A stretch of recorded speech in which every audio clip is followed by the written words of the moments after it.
안녕하세요. 주식인사이드 김다영입니다. 자, 주식인사이드는 매일 오전 시장 상황 체크하면서 주목해야 할 테마와 종목 이슈 등 시청자 여러분들께서 궁금해하실 부분들에 대해서 폭넓게 전해드리는 방송입니다. 자, 오늘 이 자리 함께해 주실 전정현 전문가님 모셨습니다. 인사 나눌게요. 안녕하세요. 네, 안녕하십니까? 네, 반갑습니다. 네.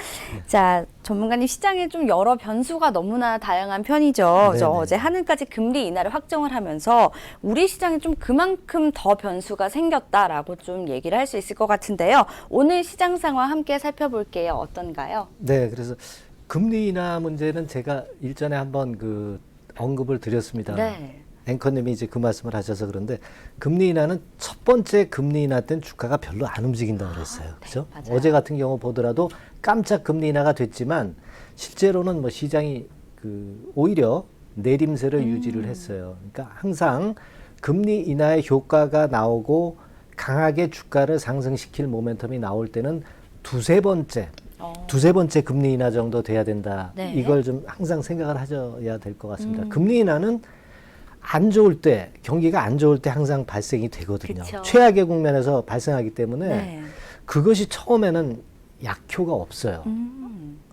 미국 금리 인하권도 이제 앞으로 이제 나오더라도 그 부분도 잘 감안해서 생각하셔야 됩니다. 네네. 네, 그걸 좀 생각하실 필요가 있겠고, 사실 뭐 일본 수출 규제권의 여파가 계속 진행이 되면서 최근에 며칠간 상당히 가파르게 좀 하락하면서 투심이 좀 안 좋았죠. 그렇죠. 어제 약간 이제 진정 양태를 보이다가 오늘은 뭐 코끼리 비스켓만큼이나 조금은 좀 올라온 정도, 네. 그 정도예요. 그래서 현재로서는 좀 안정 구도로 좀 갔으면 좋겠다. 이미 그 악재는 좀 선 반영된 게 아니냐, 네. 이런 생각을 합니다. 다만 이제 예전에 3대 분기점 얘기를 드렸지만 그렇죠. 아직 일본이 다시 조치를 취할 날이 좀 몇 개 코스가 남았어요. 뭐 예를 들면 참의원 선거가 남아있기 때문에 그쵸. 이들로서는 참의원 선거를 앞두고 절대 좋은 타협안을 내놓지 않을 겁니다. 그리고 중재안을 우리가 사실상 어제 거부를 했기 때문에 네네. 거기에 따른 참의원 선거 전에 어떤 악재거리를 슬쩍 낼 수가 있거든요. 그래서 그런 충격파가 일시적으로는 나올 수 있다는 거. 네, 그 부분 정도는 좀 유념을 해야 되지 않겠나 싶고, 네. 오늘은 새만금 태양광 관련해서 그런 쪽들이 좀 시세를 냅니다. SDN이라든가. 네네. 근데 실제로 그 재료에 비해서 시세가 강하게 터지질 않고 있어요. 한번 뭐 살펴볼까요? 이를테면 뭐 SDN 같은 경우도 시세를 내고 있는데 네. 지금 한번 보세요. 차트 네. 한번 보시면 오늘 가파르게 상승을 했죠. 네. 그렇네요. 물량은 좀 나오고 있고 중요한 거는요. 태양광주 섹터의 다른 종목들도 움직여야 되는데 네. 뭐 SDN이라든가 S에너지라든가 몇 개 종목에 국한해서 움직이고 있다는 거죠. 그러니까 섹터 전체가 좀 움직여야 되는데 몇 개 그렇- 종목만 그렇습니다. 움직이고 있군요. 그러니까 이제 강도가 좀 약하고 이 새만금 태양광권에 대한 재료는 이번에 신선한 호재라면 모르겠습니다만은 네. 재탕삼탕한 그런 상태고 네. 최근에 워낙 일본 수출 규제권과 관련한 악재 여파가 크기 때문에 크게 움직이지는 못하고 있는 네. 것 같습니다. 예. 그래서 지금 현재 상황을 본다면 지금 현황 네. 이걸 본다면은 제가 볼 때는 외부 변수에 휘둘리는 시장이라고 그렇게 말씀드릴 수가 있어요. 그러니까 외부 변수라면은 뭐 여러 가지 정치 경제 있죠. 사회에 뭐 네. 있을 수 있습니다. 근데 제 생각에는 정치적인 부분이 경제를 좌지우지하고 있는 것 같아요. 이를테면 이제 트럼프라든가 김정은에 의해서 전 세계 증시가 왔다 갔다 하는 그런 그쵸. 부분이고 일본의 또 아베 때문에 또 맞아요. 증시가 왔다 갔다 하고 경제도 영향을 아주 크게 받고 있거든요. 네. 그 중요한 거는 물론 경제를 살리는 것도 좋지만 우리가 뭘 잘해야 되겠습니까? 정치가 문제가 되고 있기 때문에. 정치를 잘해야겠죠. 네. 근데 이제 우리가 정치가는 아니니까. 네. 대응을 잘해야 될 것 같아요. 네. 그렇기도 하고 잘 뽑아야 됩니다.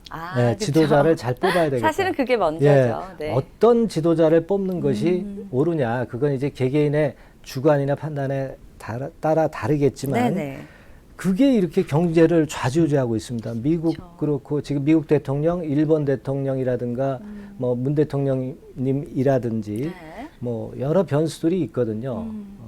다가오는 총선도 이제 얼마 안 그쵸. 남았죠. 남았죠. 네, 그리고 대선도 또 남아 있고, 하여튼 그 합리적이고 적절한 그런 그 선거 이런 것들을 해서 우리가 정치 지도자를 잘 뽑아야 경제도 살 수 있다. 항상 네. 그 점을 명심하시고 대응하시는 게 좋겠다. 외부 정치 변수에 휘둘리기 때문에 제가 잠깐 말씀을 드렸어요. 네네. 그게 주가도 살리는 길이죠. 그렇죠. 예. 그리고 두 번째로는 이제 아까 말씀드렸고 예전에 말씀을 드렸듯이 그 3대 분기점 예전에 말씀드린 거 있죠. 한 네. 2주 전에 그림 한번 보겠습니다. 그림 그림 16이죠. 볼까요? 그림 네. 16번을 한번 보면 네. 그림 한번 볼게요. 16번이죠. 네. 그림 16번. 네. 아직 자료 화면이 네, 일단 3대 분기점 그 일본 진행형은 수출 봤죠. 교재 한국 조여오는 3대 분기점. 네, 1번에 돼 있네요. 그림 1번에 돼 있습니다. 네, 그림 그림 1번을 봐야 1번을 되겠습니다. 볼게요. 예, 예. 제가 16번에 넣으라고 그랬는데 1번으로 하셨구나. 예. 네. 그래서 일본 수출 규제 나와 있습니다. 한국 조여오는 3대 분기점. 네. 일전에 제가 설명을 드렸지만 7월 18일은 이미 지나갔잖아요. 그렇죠. 참여연 선거가 7월 21일이에요.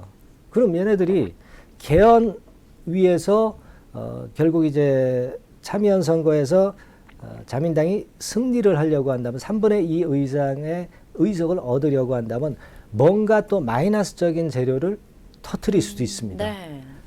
참여연 선거 이후에 수습한다 하더라도 1단계적으로 참여연 선거 전에 뭔가 악재거리를 내놓을 수도 있고 네. 뭐 악재를 내놓지 않는다 하더라도 그와 비슷한 이제 얘기를 할 수가 있거든요. 네네. 네, 그 부분이 중요할 것 같습니다. 그리고 8월 15일은 광복절이기 때문에 또 우리의 일본에 대한 맞대응이 또 나올 수가 있죠. 그렇죠.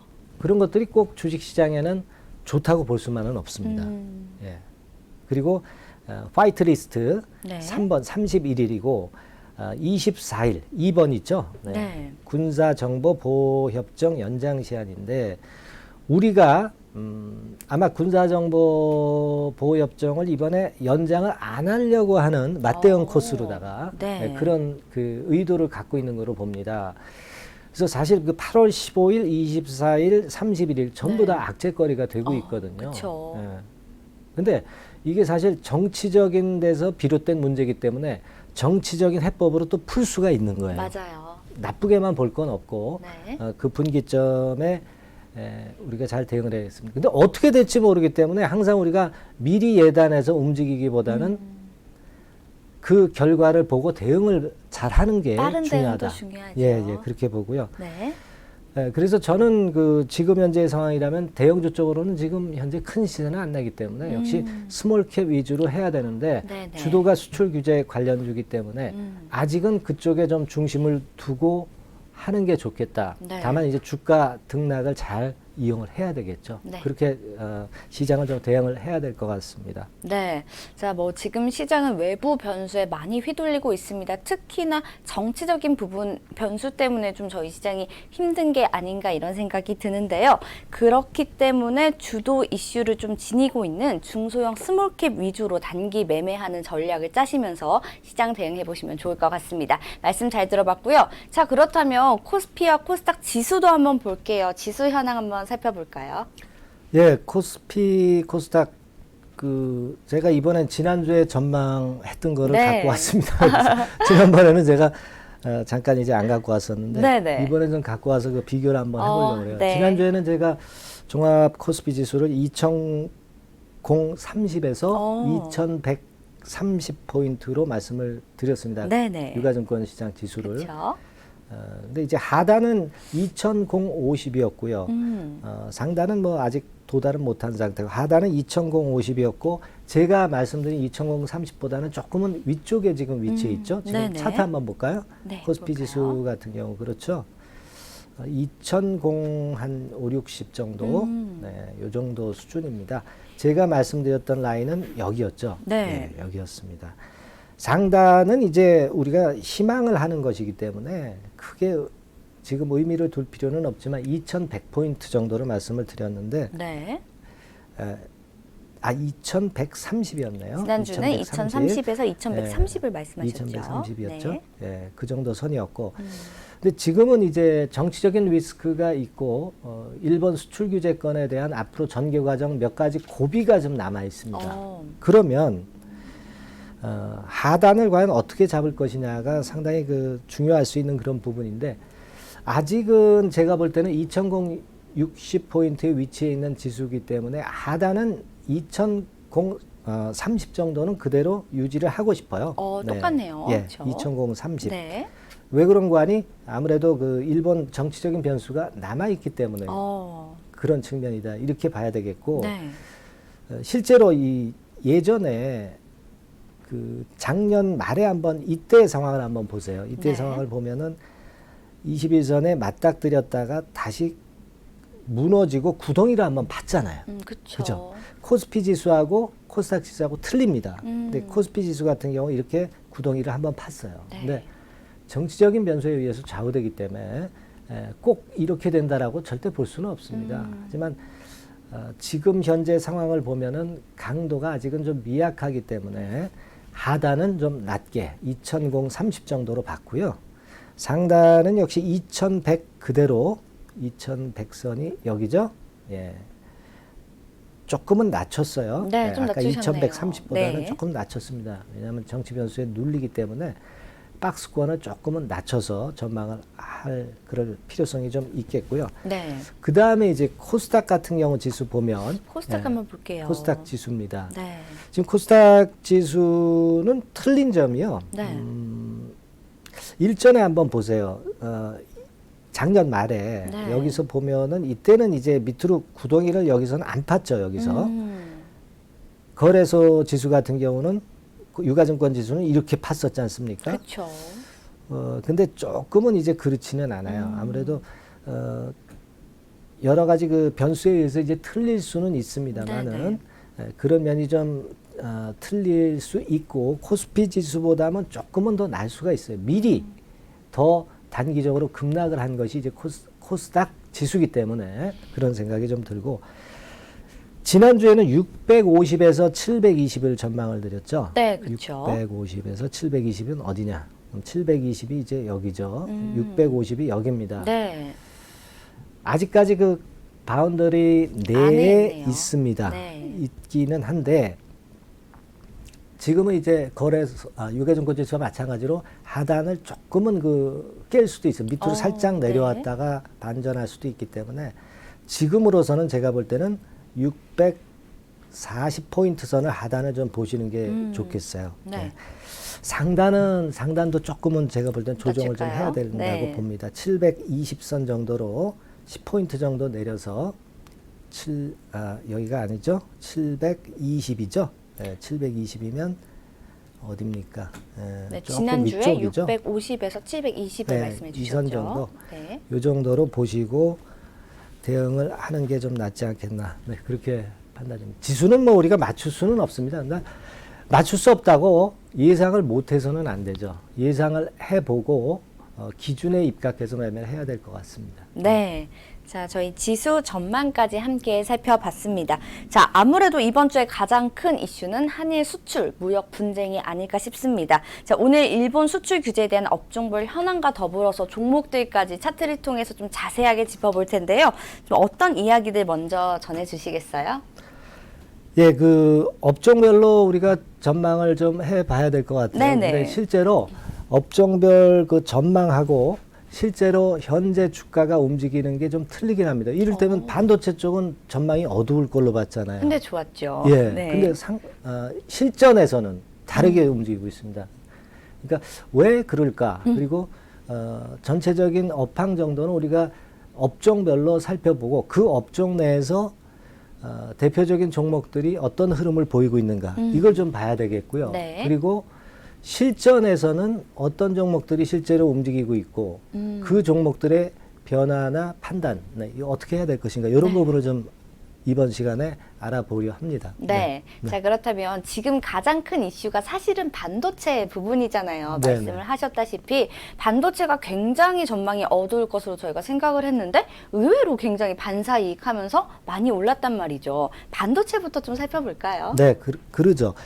이거는 이제 제가 2주 전에 네. 말씀을 수출 규제권 얘기가 나왔을 때 잠깐 드렸었어요. 근데 요번에는 조금은 더 시간이 지났기 때문에 뭐 좋고 나쁜 전망이 그때 당시와 약간 이제 틀릴 수도 있고요. 증권사들이나 또는 이제 금융 당국에서 보는 것, 그 반도체나 그 업황 담당자들이 보는 게 조금씩 이제 변화가 있습니다. 네. 그 부분을 한번 살펴볼게요. 네. 그럼 그림 2가 되겠네요. 그림 2를 한번 봅니다. 예. 되게 이런 식이죠. 반도체, 디스플레이, 항공, 자동차, 화학, 정유 쭉 나와 있습니다. 근데 향후 전망은 뭐 반도체가 부정적이다. 그래서 부정적이라고 뭐 반도체 주식 다 팔면은 거꾸로 매매를 하는 거죠. 그렇죠. 그러니까 우리가 이 전망은 대체적인 전망은 보되 세부적인 걸 잘 봐야 될 것 같아요. 네. 실제 반도체 주가하고 그 업종 전망하고는 지금 틀립니다. 그렇죠. 네, 틀린 부분이고요. 네. 우리가 볼 것은 이제 그 세 가지 품목 있잖아요. 네. 불화수소하고 포토레지스트하고 네. 에칭가스, 그죠? 네. 네, 세 가지입니다. 그걸 잘 봐야 되는데 네. 여기서 가장 이번에 핫한 게 불화수소였어요. 그쵸. 그죠? 불화수소, 에칭가스건이죠. 에칭가스. 네, 에칭가스는 에칭가스. 일본에서 수입하는데 순도 문제 때문에 일본 비중이 절대적이기 때문에 후성이나 네. 솔브레인 같은 게 많이 올라왔잖아요. 맞아요. 그죠? 포토레지스트 같은 경우는 감광액인데 이거는 EUV용 포토레지스트만 이번에 규제 대상이 되기 때문에 실제로는 크게 타격이 없다고 그래요. 네, 크게 타격이 없다고 그럽니다. 네. 그래서 포토레지스트와 관련된 종목들이 이제 코롱인더, SKC, 뭐 코롱 PI 이런 종목들이 있지만 아주 큰 폭으로 상승을 했다고 볼 수는 없어요. 네, 그렇군요. 그런 것들이 벌써 원인 제공을 해주지 않았나 네. 이렇게 좀 보여지고요.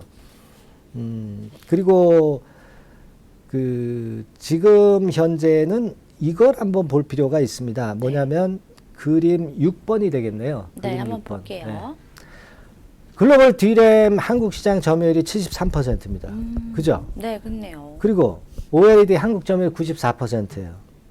독점입니다. 독점. 독점인데 뭐가 두렵냐 이거죠. 두려울 건 없다. 반도체 생산 차질이 생길 시에는 재고 감소나 가격이 상승하잖아요. 그렇죠. 그러니까 매출 감소를 가격 상승으로 해버리면은 결국 그 속된 말로 똔똔이 되는 거예요. 그쵸, 비슷해지죠. 똔똔이 되기 네네네. 때문에 그걸 하면 돼요. 근데 이게 이제 장기적으로 가면 결과적으로 이제 어렵잖아요. 그쵸. 장기적으로 가면 어려운데 네. 그것도 돌파구는 있습니다. 왜냐하면은 결국 이제 최종 반도체가 들어간 최종 제품을 미국이나 일본도 결국 수입을 해야 되거든요. 그렇죠. 아니면 이제 만들거나 해야 되는데 그때 결국 원가가 상승하기 때문에 그네들도 영향을 장기적으로는 받을 수밖에 없어요. 최종 제품 소비자들은 결국 받을 수밖에 없습니다. 그러니까 네. 장기적으로 가면은 모두가 피해를 보는 겁니다. 우리만 피해를 보는 게 아니에요. 그러니까 그렇죠. 장기적으로는 그렇게 일본도 원하지는 않을 거예요. 그럴 가능성이 있습니다. 그렇기 때문에 그 부분은 그렇게 크게 마이너스 요인은 아닙니다. 여기 뭐 네. 반도체가 부정적이라고 나와 있지만 너무 마이너스 요인을 크게 생각할 필요는 없어요. 네네네. 다만 이제 지난번에 그 불화수소 관련주들이 움직인 거는 그 건에 모멘텀이 있기 때문에 움직였던 거고 네. 그리고 웨이퍼 쪽 같은 경우는 그쪽에도 일본 시장 점유율이 50% 정도로 이게 영향을 많이 준다고 그래요. 네, 그림이 네. 나왔네요. 그렇죠. 한국이 네. 9% 정도고 일본이 그렇죠. 53% 일본 정도네요. 제품을 대부분 사용하고 있고 네. 뭐 제품 그 문제라든가 이런 건들이 좀 있어요. 네. 그러니까 이 건과 관련해서 그래서 웨이퍼 시장 관련주들이 좀 움직였지 않습니까? 그쵸. 그거는 나중에 뭐 실전 종목들 볼 때 네. 한번 살펴볼 필요가 있고 네네. 그러니까 이게 시장이 절대 거짓말을 안, 주가가 절대 거짓말을 안 하는 거예요. 불화수소하고 웨이퍼 쪽이 심각하다. 그러다 보니까 그런 쪽들이 움직이는 겁니다. 웨이퍼는 또 일본에서 앞으로 수출 규제를 때릴 수 있는 그런 분야거든요. 네. 그렇기 때문에 더 그랬던 것 같고 아까 뭐 설명을 이미 했지만 네. 폴리이미드 수입액 추이 이거 네. 그림 9인가요? 9를 한번 보면 네. 예, 비중이 많이 늘었어요. 그렇네요. 비중이 많이 늘었지만은 아까도 말씀을 좀 드렸다시피 비중은 늘었지만은 EUV용 차세대 이거 그렇죠. 폴리이미드는 여기서 포인트는 뭐냐면 차세대 제품에 적용되는 것이 이번에 규제가 된 불화 폴리이미드입니다. 차세대 제품. 폴리이미드. 그러니까 지금까지 그 제품에는 필요하지 않은 거예요. 어. 앞으로 차세대 제품. 그러면 네. 차세대 제품에 필요하기 때문에 차세대 제품 생산을 좀 지연시킨다든가 이러면서 네. 피해갈 수가 있는 겁니다. 음. 공정을 뭐 연기한다든지 피해갈 수 있는 문제이기 때문에 네. 폴리이미드 건과 관련한 마이너스 요인은 그다지 우리가 크게 생각할 건 없다. 예, 이렇게 좀 봐야 될 것 같습니다. 그래서 네. 반도체 업종을 종합적으로 보면 웨이퍼나 불화수소 건이 문제가 좀 됐었던 것이고 네네. 이미 그 불화수소 관련주들은 시세를 많이 냈잖아요. 네네. 그래서 오늘 같은 경우는 아까 그 솔브레인 같은 경우는 마이너스 악재가 나와서 그쵸. 많이 밀리더라고요. 네. 예, 그런 영향이 좀 있었던 것 같고 미리 올랐던 영향이 좀 있었던 것 같고요. 웨이퍼 쪽은 아직 크게는 안 움직였는데 네. SNS 택이라고 있어요. SNS 블랭크 마스크 그거는 제가 지난번에 그 무료 체험 포트로 한번 추천을 했던 적이 있는데 네네. 그게 뭐 한 50% 이상 정말 많이 폭등을 올랐네요. 했더라고요. 네. 예, 예. 그 종목도 나중에 한번 살펴보도록 하겠습니다. 되게 반도체 쪽은 그렇게 보시는 게 좋을 것 같아요. 네. 네. 자, 반도체와 더불어서 이제 디스플레이까지도 항공. 같이 그렇게 생각을 하시는 게 좋겠고 네. 한 가지 제가 말씀 덧붙여서 하고 싶은 거는 반도체 장비 쪽이 그럼 뜰 수 있다 이런 얘기들이 많이 나오거든요. 네네. 소재 관련주가 떴기 때문에 반도체 장비주가 뜰 수 있다. 그래서 유진테크 같은 게 살짝 움직이긴 하는데 네네.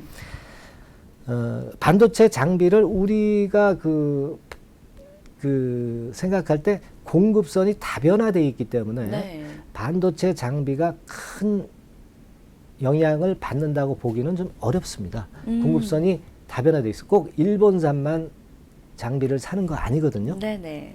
그렇기 때문에 반도체 장비 쪽엔 큰 메리트가 주가 측면에서 보면 큰 메리트가 있다라고 보기는 조금 어려울 수 있어요. 네. 장비 쪽은. 네. 아까 말씀드린 웨이퍼 쪽, 반도체 장비 부품 쪽에서는 이제 웨이퍼 쪽만 생각하면 되겠다. 네. 이런 말씀을 좀 드리고 싶습니다. 네, 예. 뭐 반도체 그다음에 디스플레이까지 저희가 살펴봤는데 아까 그림을 다시 한번 보시면 그 밑에 표에 이제 뭐 반도체, 디스플레이, 항공, 그다음에 자동차, 네, 화학 정유 이렇게 있거든요. 자, 말씀해 주시고 자료 준비해 주신 대로 자동차랑 화학 정유 부분도 좀 살펴볼까요? 네, 항공 쪽은 뭐 제가 그 설명을 따로 안 드리더라도 네네. 안 좋은 영향 미친다는 거 다 아실 거니까 그건 네. 생략을 했고요. 네네. 자동차, 화학, 정유, 철강, 네, 이런 쪽을 한번 살펴볼 필요가 있는데, 네. 그래서 자동차 쪽은 그 1단계적으로 크게 영향을 받지 않는 걸로 그렇게 나타나고 있습니다. 네. 그 그림 나와 있죠, 지금? 그쵸. 자, 그림에서 보면 네. 어딘가요? 난 예. 자동차는 영향이 작아 자동차. 보인다. 영향이 작아 보인다는 평가죠? 네. 영향이 작아 보인다. 하지만 불확실성이 있다라고 네. 또 평가가 있네요. 그렇죠. 예. 네. 전체 자동차 부품 수입액 중에서 일본산 비중이 18%밖에 안 되거든요. 예. 그리고 일본산 부품은 부품을 가지고 볼 때는 그죠? 부품을 가지고 볼 때는 국내 자동차 생산 금액하고 같이 관련해서 보면 1.9%. 그리고 이제 부품을 이제 일본 비중을 좀 줄이고 있고요. 중국이라든가 이런 쪽의 부품 비중을 좀 높이고 있습니다. 네네. 예, 표에 나와 있듯이. 네. 그래서 영향은 작지만 아무래도 뭐 마이너스 효과는 다소는 있다고 네. 보지만 영향은 대체적으로 많지 않다라고 봐야 돼요. 다만 이제 자동차와 관련해서 생각할 거는 전기차나 수소차잖아요. 근데 그렇죠. 전기차는 부품이 대부분 이제 우리가 조달할 수 있을 정도가 돼요. 네. 근데 이제 문제는 수소차입니다. 그래서 어. 어제 같은 경우 보면 수소차 관련주 중에서 연료 탱크 있잖아요. 네, 그렇죠. 연료 탱크 같은 경우는 탄소 섬유를 이용을 해야 되거든요. 그래서 그쪽 관련주들만 어제 많이 올랐어요. 네네. 뭐 물론 다 오른 건 아니지만 예, 그런 부분들은 체킹할 정도의 부분이고 네. 그 다음에 화학 정유 쪽 볼까요? 네, 네, 화학 정유 볼게요. 쪽 정유는 타격이 없어. 정유는 타격이 없고 네네. 왜냐하면 이제 수출은 이제 여러 군데로 여러 국가를 하니까 그쵸. 아무런 상관관계가 없다 보시면 되고 화학은 우리가 뭐 정밀화학 같은 경우 좀 마이너스 요인이 있으리라 이렇게 보지만 대부분 교역 규모가 작기 때문에 네네. 그리고 다른 데로 수출할 때도 많거든요. 그렇기 때문에 그다지 그렇게 크게 마이너스 요인이 있다고 보기는 어렵다. 네. 그렇게 봅니다. 네. 자, 그리고 철강 쪽 볼까요? 네. 철강도 볼게요. 철강하고 조선기계, 네. 뭐 건설, 건자재, 같이 한번 유통, 보겠습니다. 같이 한번 보면 네. 그다지 그렇게 크게 영향이 없는 건 제가 빨리 지나가려고 네, 말씀을 네, 드리는 거예요. 좋습니다. 철강은 우리가 그 고철 있죠. 네. 고철을 스크랩이라고 그래요. 오. 고철만 수입하는 거 그거 하나가 마이너스 요인입니다. 근데 네네. 한국 기업 매출액 기준 5% 미만이야. 아주 얼마? 미미하죠. 미미하네요. 미미하고 역시 영향은 그다지 크지 않습니다. 네. 네. 조선기계 이 조선기계 쪽은요 우리가 대부분 그 국산으로 다 대체가 가능해요. 예, 가능합니다. 그렇기 때문에 그다지 크게 마이너스 요인 없고 다만 이제 건설기계 유압장치 요것만 좀 마이너스 요인이 좀 있는 정도입니다. 네. 대부분 그다지 그렇게 크게 영향이 없다 이렇게 보시면 될 것 같고요. 네. 자 그리고 그 국산화가 이미 진행된 게 조선이나 기계 쪽에 그 부품들이 되게 많습니다. 그렇군요. 국산화가 이미 진행됐다 이거죠. 네. 그다지 이렇게 크게 부담을 안 가지셔도 될 것 같고. 네. 그 건설 건자재 네. 이쪽이죠. 건설 건자재 건설이 뭐 영향을 받을 거 있나요? 거인도 없죠. 없음, 뭐 미미 이렇게 나오네요. 상식적으로 우리가 생각해도 영향을 받을 건 하나도 없습니다. 아, 네네. 하나도 받을 건 없고 건자재 같은 경우도 뭐 국산 많잖아요. 건자재 같은 경우도 그다지 네. 그렇게 크게 마이너스 요인이 없고 다만 이제 일본 브랜드 업체 네. 이제 유통과 음식료, 섬유, 의복 이 부분을 함께 볼까요? 그렇죠. 그러면? 네. 일본 브랜드 업체 네. 정도만 영향을 좀 영향이 다소 이제 받을 수 구매 있고 운동 때문에 그렇죠. 그 일본 브랜드 제품을 판매하는 회사 네, 유통업체가 영향을 받는 거고 네. 유통은 이제 지난번에 그 유니클로 얘기했잖아요. 네, 저희 언급했었죠. 근데 롯데쇼핑이 그 지분을 좀 49% 보유하고 있어요. 네, 그 그래서 그림 뭐 나와 롯데도 있는 거 불매한다 있죠. 뭐 이런 얘기가 있었죠. 예. 그림 볼까요? 그림이 몇 번에 있습니까? 그림을 많이 준비해 주셔서 네. 그렇죠. 네, 지금 나와 있네요. 롯데쇼핑 관계기업 유니클로. 네, 잘 찾으셨습니다. 네. 아. 실적 그겁니다. 변동에 미치는 네. 영향 이렇게 나왔네요. 49% 비중이기 때문에 네. 다소 높아요. 영향을 받을 수 있습니다. 네, 유니클로 네. 사장이 다시 와서 사과했죠? 네, 저도 그 사과했습니다. 기사 봤습니다. 그래서 이제 그 측면 정도 영향을 주는 정도다 이렇게 보시면 되겠고 네.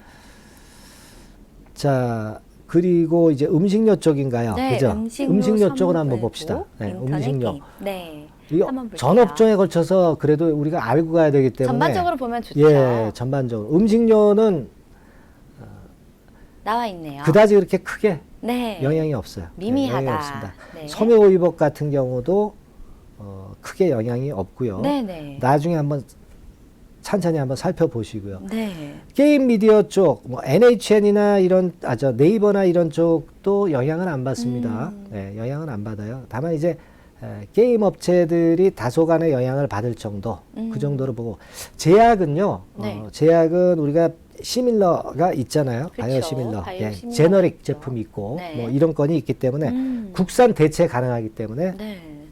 그다지 그렇게 크게 영향은 없다. 네. 그리고 수입하는 원가 비율이 한 5%밖에 안 돼요. 오. 부담이 없습니다. 네네. 지주회사도 자회사가 어떤 거냐에 따라서 좀 차이가 좀 있겠지만은 네. 큰 영향이 있다라고 보기는 어렵습니다. 네. 그다음에 금융하고 스몰캡 쪽. 네, 금융과 금융은 스몰캡 볼게요.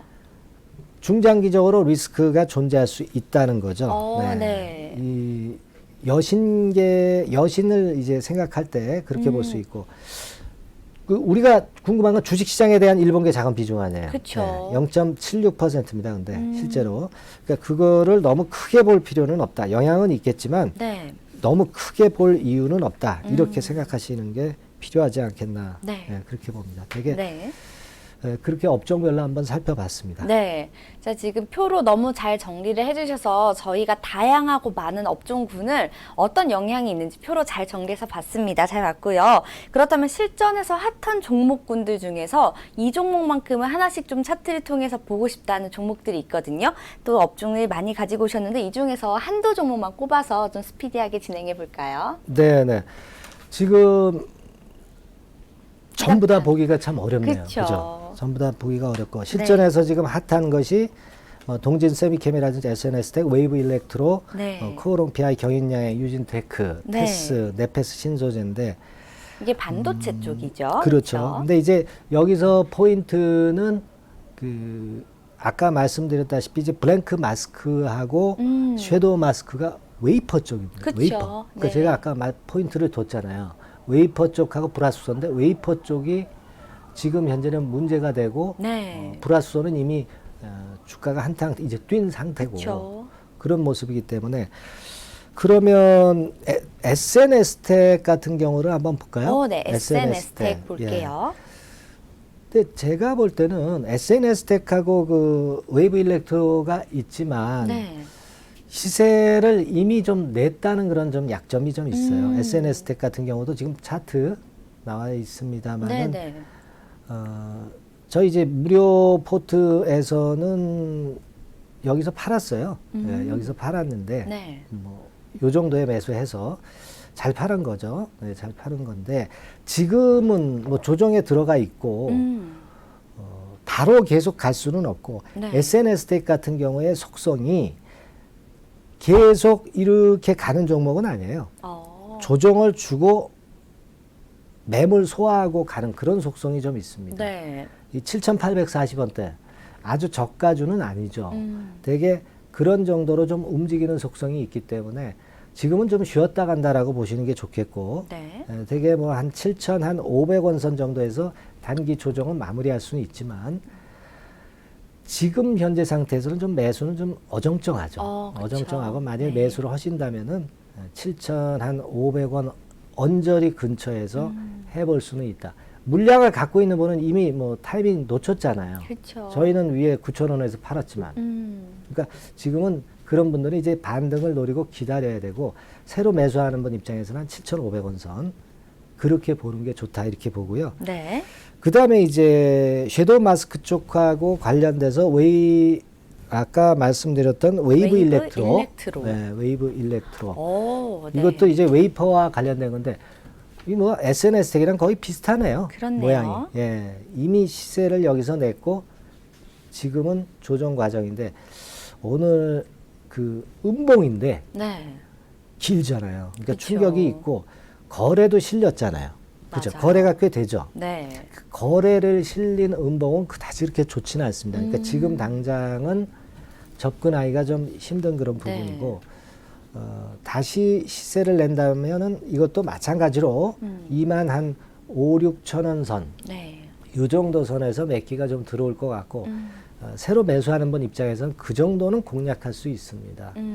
그리고 물량을 지금 보유하고 계신 분 입장에서는 타이밍 늦었잖아요. 그렇죠. 늦었습니다. 네. 그러니까 지금 단기 반등은 한 2만 8천 원 준다면 그렇다면 거기서 한번 단기 절반 정도는 매도를 할 수 있고 밑에서 잡을 수는 있어요. 근데 지금 당장 이런 반등을 주지 않는다면은 네. 기다려야죠. 그냥 그쵸. 물량 보유하고. 네. 네. 그런 것이 지금 이제 필요하다 이렇게 네. 보고. 자, 그다음에 이제 불화수소 관련주도 있죠. 네. 불화수소 관련주 중에서 후성하고 솔브레인인데 네. 솔브레인이 오늘 크게 얻어맞았잖아요. 예. 그런데 아까 섀도우 마스크나 그 블랭크 마스크와 관련된 SNS 텍이나 웨이브 일렉트로와 거의 비슷하네요. 네네. 흐름이 비슷해 주도했던 보입니다. 것이 다 같이 밀려요. 그러니까 네. 흐름은 역시 동일합니다. 지금 솔브레인 같은 경우도 관계가 없다 그래서 밀었지만은 과거에 그 극건으로 올랐던 전력이 있기 때문에 다시 되반등 파동은 나오죠. 네. 대개 요 정도 라인 57,000원, 6만원 요 정도 선에서 아마 반발 매수세는 강하게 나올 소지가 있고 매수할 수 있는 분들의 영역이죠. 네. 이 라인은. 그죠? 네. 그리고 지금은 일단 이렇게 얻어 맞았기 때문에 단기 반등이 64,000원, 65,000원 오면 아직은 좀 그 물량을 줄였다가 다시 저점에서 잡는 게 필요하고 네. 일본의 수출 규제권에 대한 부분을 한번 웨이퍼에 대한 부분을 앞으로 좀 잘 보시고 네. 그 다음에 다시 또 대응을 하셔야 될 것 같습니다. 네. 소비는. 그리고 MLCC 관련주. 네. MLCC. MLCC 관련주는 사마콘덴서, 사마전기, 대주전자재료, 원익 머티리얼즈가 네. 있는데 사마콘덴서가 이제 대장 성격으로 여기죠. 움직였잖아요. 네. 사마 콘덴서 그죠? 볼게요. 삼성전기도 있지만 그건 네. 대형주라 뭐 지금 여기서 생각할 건 없고. 음. 근데 MLCC도 아직은 규제 대상은 아닌데 가능성이 있다라고 그쵸. 해서 그쵸, 이제 올랐던 그쵸. 거거든요. 네. 그렇기 때문에 지금 당장은 파바박 가진 않죠. 그렇죠. 네. 좀 더디겠죠. 네, 더디니까 눌렸을 때 잡아야 돼요. 네, 역시 네네. 지금 뭐 다시 잡는다면 5만 원, 5만 2천 원, 뭐 요 정도 선을 보시고. 그래서 지금 보유하신 분 입장에서는 글쎄요, 저는 절반 줄이고 싶습니다. 그래서 5만 2천 원 선에서 다시 5만 원 근처에서 잡으시고 가지고 있었던 분은 네. 새로 진입하시는 분은 5만 원, 5만 2천 원 선 요 정도 보는 게 좋습니다. 왜냐하면 네. 아직은 MLCC가 표면화되지는 않았기 때문에 눌리는 과정이 필요하다고 봐요. 네. 네, 그렇게 보고 수소차가 어저께 많이 움직였잖아요. 그쵸. 네, 아까도 아까 말씀드렸던 대로 이제 언급하셨죠. 탱크라고 그러죠. 네, 탱크, 네, 네. 수소 탱크가 관련해 가지고 움직였던 종목도. 일진다이아 풍국주정 NK. 그렇죠. 일진다이아는 실적까지 좋아서 움직였던 거고요. 네. 그러면 NK를 보죠. NK를 볼게요. 살짝 눌렸죠? 네. 근데 저는 그러네요. 물론 수소 탱크가 탄소섬유랑 관련돼서 움직인다고 보지만 이번에 단발파로 끝날 것 같아요. 수소차는 예전에 많이 속된 말로 해먹었거든요. 그러니까 이게 아주 신선한 테마라고 보기는 좀 힘들기 때문에 네네. 이번에 단발파로 보시고 대응을 하시는 게 좋습니다. 그러니까 NK는 지금 뭐 차트 보지만 지금 뭐 그다지 그렇게 크게 매수는 하고 싶지는 않습니다. 네네. 네, 물량 가지신 분들은 1,300원 언저리 이 정도에서 한번 물량을 줄여보고 네. 나중에 한번 접근하더라도 접근하는 거지 지금은 당장은 접근하고 싶지는 않습니다. 자, 그다음 공작 기계는 맥스로텍, 삼익 THK, 화천기계 넥스턴 TPC 이런 네. 게 있는데 삼익 THK를 볼까요? 사실 이게 유료방인가 거기서 공략을 했던 것 같습니다. 제가 무료방인지 유료방인지 모르겠는데 네. 이것도 너무 빨리 팔았어요. 근데 어. 밑에서 잡긴 했죠. 여기서 잡아서 여기서 날렸습니다만은 네네. 조금 더 올라가네요. 네, 올라가는데 자 이것은 삼익 THK 같은 경우는 공작기계권도 한번 순환이 쭉 돌았거든요. 네네. 그러니까 매수자 입장에서는 자꾸 추격해서 들어갈 것은 아니고 네. 되게 13,000원 있죠. 네, 이런 정도 라인에서 접근은 해볼 수 있지 않나 싶고 지금은 물량 보유자는 전망은 좋지만 절반 정도는 지금 가격에서는 좀 나오시는 게 좋아요. 네, 차익은 좀 챙겨라. 요즘은 차익을 챙기지 않으면 다시 밀리거든요. 맞아요. 차익 챙기는 게 굉장히 중요하죠. 네, 삼익 THK 그 정도로 보고요. 네. 그리고 뭐 저 탄소 섬유 쪽이 있죠. 네. DNT하고 일지테크. DNT 일지테크. 일지테크를 한번 볼까요? 네. 일지테크. 일지테크 예. 볼게요. 일지테크도 요것도 이제 아까 수소차 관련주들이 그 탄소섬유 관련주랑 거의 상통하는 게 그쵸. 있습니다. 그래서 일지테크도 이제 그런 경향이 있는데 제가 아까 말씀드렸다시피 크게 시세를 보지 마세요. 이번에 네. 단발파 정도로 보시는 게 좋겠다. 지난번에 며칠 전에도 올라왔던 게 이렇게 매물을 맞았잖아요.